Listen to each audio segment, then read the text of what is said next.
You are listening to the first ever Baton Twirling podcast. This is the Baton Twirling Project. You might recognize our next guest as somebody who's been on the podcast before. Jaycee has come back to tell us more about what she has been doing in the last year with Baton Twirling.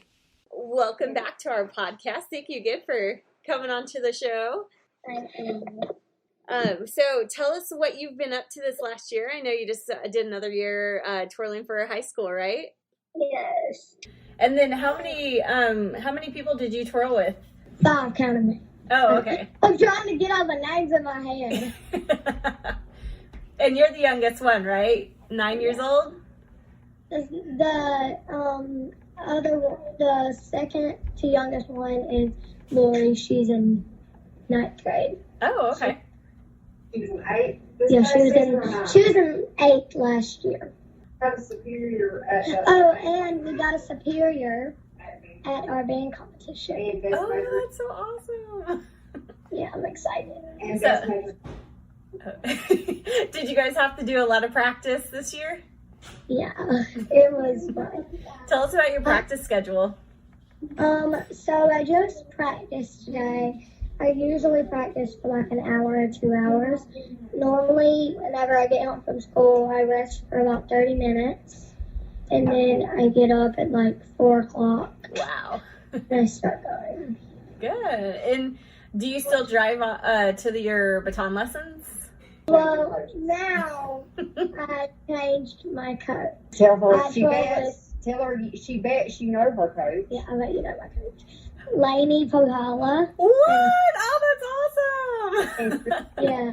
I toured with them, and I've already had one competition this year, and I placed 4th. Congratulations. And I won freestyle. Awesome. How did you meet Lainey?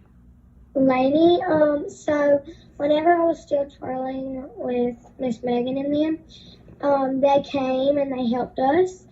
And then Mama got in contact with her, and so we just wanted to go twirl with them. So Cool. we did. Because I was excited and all, because Lainey's very sweet, and Miss Christy and them.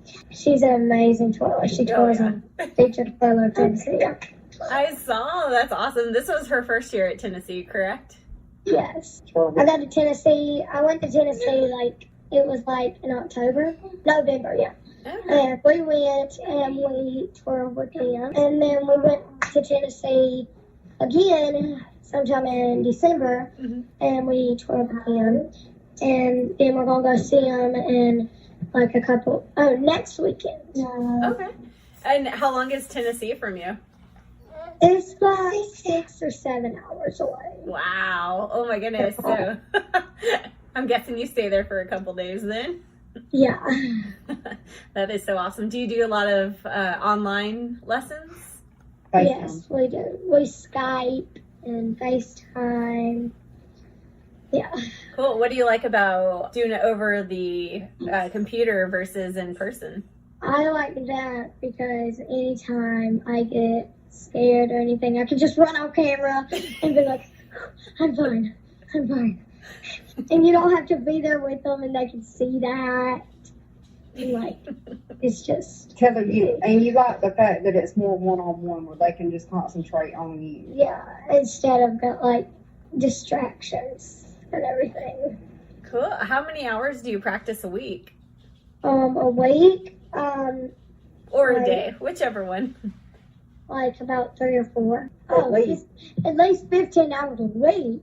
But the weekends, it's probably about I practice a bunch of Saturdays or Sundays. I remember those 8-hour practices. That's I didn't realize it at the time, but it makes you very consistent. Yes. I was tired then. It was, oh. Well, you still practice a lot during the week. I usually only had it on the weekends. Mostly Saturdays. And if my nanny cooks on Sundays, I'll practice just a little bit in the afternoons because my nanny, she lives next door to us. And we can just walk from right across the ditch to her. She's my daddy's mom. And she normally cooks cooks on Sundays for like birthdays or just to celebrate on Sundays. And like it's really fun just to celebrate, and I see my cousins and I just play with them and we eat a big dinner. So tell me a cool story about baton twirling. Yeah, okay. So there was this one variety show. It was on the 14th and 15th of June. And the 16th is my birthday. Oh. So on that 15th, that next day of the variety show, they celebrated and they sang happy birthday and all to me. And they gave me a gift, and it was really fun. And I also got to be in it, and yeah, it was so fun. And now the Blueberry Pageant, which is in May, there's one this year, and I'm on twirl it there, and I do 2 performances. Mm-hmm. So whenever I do one, it's like an intermission. I get paid $50. Cool. And then last year I was the crowned, person crowned, and so I wanted the crown too. So I performed it again, and I got another $50. But whenever I wanted to crown, all the girls were in line, and whenever I had to do my walk, I just went side to side to side. I didn't even get to do a walk barely. Aw. But I got paid $100, so it was worth it. Oh, there you go. You can buy your own crown. And I got asked back from this year's variety show and to perform at the Blueberry Pageant for $100. Oh, that is cool. And last year, in 2019, I did South Georgia's Got Talent. Mm-hmm. So they called me into that, and I did my twirling there, and it was for $1 million. Wow. $1,000. Oh. Same thing. They're like just a slight difference. they're just 2 different numbers.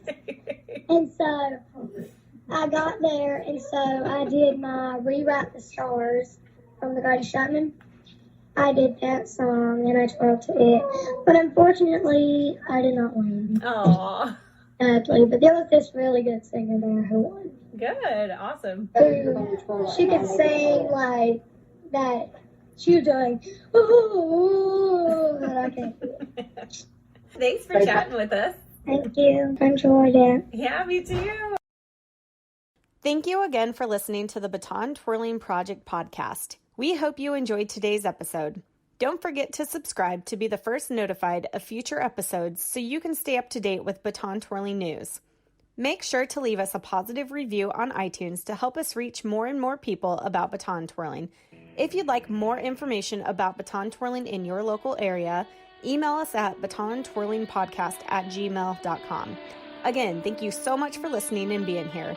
It means so much to baton twirlers everywhere. We'll catch you next time.